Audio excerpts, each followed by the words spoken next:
श्री गुरुदेव दत्त, श्री स्वामी समर्थ, श्री गणेशाय नमः। गणेश जन्म आहे श्री विनायक जन्मोत्सव। या चतुर्थीचे वैभव हे आहे की या पृथ्वीची चतुर्थी आहे। महामुनी कश्यप तथा देवी आदितीच्या आश्रमात झालेला हा पृथ्वीवरील अवतार आहे।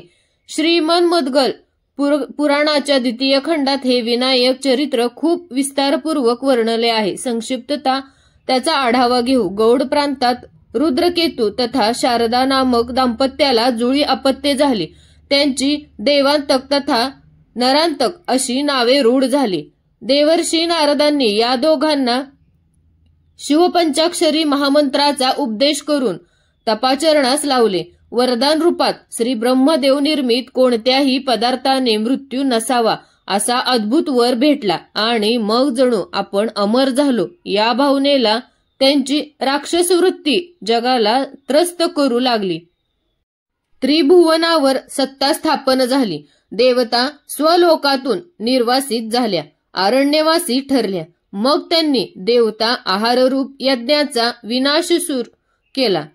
देवतांना उपवास घडू लागले आणि त्यांच्या या दुःखाने सर्वाधिक व्यथित झाली ती देवमाता आदिती। श्री कश्यपांसमोर तिने आपली व्यथा मांडली आणि उत्तर रूपात तिला श्री गणेशोपासना रहस्य प्राप्त झाले। त्या आधारे तिने कठोर तपाचरण केले आणि फलरूपात श्री गणेश दर्शन तथा पुत्ररूपात आश्रमात अवतरण्याचे त्यांचे श्री वचन लाभले। इकडे देवांतक नरांतकाच्या अत्याचाराने त्रस्त झालेल्या देवतांनाही अंतिम उपाय रूपात श्री गणेशाराधन सुरू केले आणि या सगळ्यांच्या अर्थतापूर्ण हकेला प्रतिसाद रूपात माघ शुक्ल चतुर्थीला कश्यपग्रही भगवान श्री विनायक रूपात अवतीर्ण झाले। या अवतारात अनेक बाललीला पाहावयास मिळाल्या। श्री मुद्गल पुराणापेक्षा या बाललीलांचे कौतुक श्री गणेश पुराणाच्या क्रीडाखंडात अधिक रीतीने शब्दबद्ध करण्यात आलं आहे। यातील अनेक लीलांचे तात्पर्य मोठे अद्भुत आहेत। उदाहरण, श्री विनायकाच्या उपनयन प्रसंगी अनेक देवतांनी त्यांना भेटरूपात शस्त्रास्त्रे दिली। वरपांगी पाहता उपनयन तर शस्त्राभ्यासाचा आरंभ। मग शस्त्रे का दिली तर जोवर शास्त्र आणि शस्त्र यांचा समन्वय होत नाही तोवर देवांतक नरांतक या वृत्तीचा विनाश संभव नाही। पुराणकारांनी वर्णलेले राक्षस या केवळ व्यक्ती नसतात तर त्या प्रवृत्ती असतात। देवकार्यास विरोध करतात ते देवांतक, तर मानवीय मूल्यांना उद्ध्वस्त करतात ते नरांतक। यांच्या निर्दालनाकरिता अनिवार्य आहे हा या कथेचा भाव समजून घेणे आणि आचरणात आणणे आवश्यक आहे। गंधर्व कथा ही अशीच रोचक कथा। गंधर्वाचे राजे हा हा आणि हू हे कश्यपाश्रमात आले। बालविनायक तेथे खेळत होते। या गंधर्वांनी पंचायतन पूजा आरंभिली। श्री गणेश, श्री विष्णू, श्री शंकर, श्रीदेवी तथा सूर्य या पाचही देवांचे नियमित पूजन करण्यास पंचायतन पूजन 3 म्हणतात। त्याचे मूळ कारण सगळ्या मार्गाचा समन्वय असते, मात्र पंचांची पूजा करताना त्यांना वेगवेगळे मानण्यात आणि आम्ही पंचांची पूजा करतो याचाच अभिमान आणि पुढे जाऊन अहंकार वाटणाऱ्या गंधर्वांना श्री विनायकाने धडा शिकवला।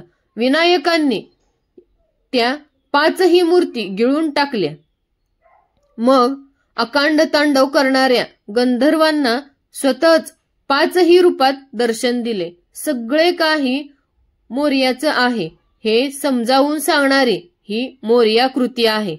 श्री विनायकांच्या लीला स्थानात कश्यपाश्रमाशिवाय काशी क्षेत्रालाही मोठे वैभवशाली स्थान आहे। काशी राज्याच्या मुलाच्या विवाहाच्या निमित्ताने श्री विनायक काशी नगरीत आले। तेथे त्यांनी सगळ्याच गावकऱ्यांना लळा लावला। सगळ्यांनाच वाटू लागले की श्री विनायक आपल्या घरी यावेत हा आग्रह खूपच वाढला आणि मग एके दिवशी श्री विनायकांनी घोषित केले, उद्या आम्ही सगळ्यांच्याच घरी येऊ. ही वार्ता सगळ्या गावात पोहोचली. गावाबाहेर एका झोपडीत राहणाऱ्या महर्षी शुक्ल तथा देवी विद्रुमा नामक दाम्पत्याला ही वार्ता कळली, पण आनंद व्यक्त करावा ही व्यथा हेच कळेना. कारण प्रभू घरी येणार हा आनंद, पण स्वागताला घरात फुटकी कवडीही नाही याचे दुःख. शेवटी आहे त्यासह स्वागताची तयारी सुरू झाली. राखेने रांगोळी, दबीने ध्वजा, फुलाने आसन तयार करण्यात आले. पण खायला काय देणार? शेवटी भिक्षा मागितली. मिळेल त्या सगळ्याचे पीठ लापसी करण्यात आली. दुसऱ्या दिवशी राजवैभवाने स्वागत करणाऱ्या सगळ्यांना सोडून भगवान श्री शुक्लांच्या झोपडीतच गेले. भगवान वैभवाचा नव्हे तर भावाचा भुकेला असतो हे सांगणारी ही कथा विनायक अवताराची वैभवशाली कथा आहे. चतुर्थी वैभव कथनकारी श्री भ्रूशुंडी कथा. एके दिवशी सकाळीच काशीराजा श्री विनायकांच्या महाली आले आणि त्यांनी जे दृश्य पाहिले त्यावर त्यांचा विश्वासच बसेना. कारण श्री विनायकांची अशा दिव्यतम उपचारांनी श्री विनायकांची पूजा संपन्न झाली होती की जे उपचार काशीराजाला राजवाड्यात सुद्धा संभव नव्हते. ही पूजा कोणी, कधी, कशी केली असे अनेक प्रश्न राजाच्या मनात आले. राजवाड्यात येऊन कोणी अशी पूजा केली अशी आणि मग ते आपल्याला कसे कळले नाही? शेवटी काशीराजाने श्री विनायकांनाच प्रश्न केला. उत्तर रूपात महान गणपत्य महर्षी श्री भ्रूशुंडीचे महात्म्य. राजाने त्यांच्या दर्शनाची अपेक्षा व्यक्त केली. विनायक कृपेने राजा अमलाश्रमात नामलगाव जिल्हा बीड येथे पोहोचले आणि त्याच्या आश्चर्यास पारावार उरला नाही. भक्त भगवद रूप होते. महर्षीच्या भ्रमाध्यमातून सोंडच फुटली होती. त्यांचे नावच होते महर्षी भ्रूशुंडी. जगातील हे एकमेव उदाहरण. राजाने आपल्या येण्याचा उद्देश सांगितला. महर्षी भ्रूशुंडींनी केलेली मानसपूजा विनायकास प्रत्यक्ष रूपात पोहोचल्याचे सांगितले तथा दर्शनार्थ येण्याची प्रार्थना केली. आश्चर्याचा आणखी एक धक्का तेव्हा बसला जेव्हा महर्षींनी विचारले, विनायक गजशुंडाधारी आहेत का? राजा म्हणाला. महर्षी म्हणाले, मग मी दर्शनार्थ येणार नाही. महर्षी भ्रूशुंडीच्या या अत्युत्कट एकनिष्ठेच्या फलरूपात श्री विनायक आपल्या मूळ गजशुंडा रूपात नटले. भक्तिमार्गातील या एकनिष्ठेला आधारित करणारा अवतार आहे श्री विनायक अवतार. श्री स्वामी समर्थ. धन्यवाद.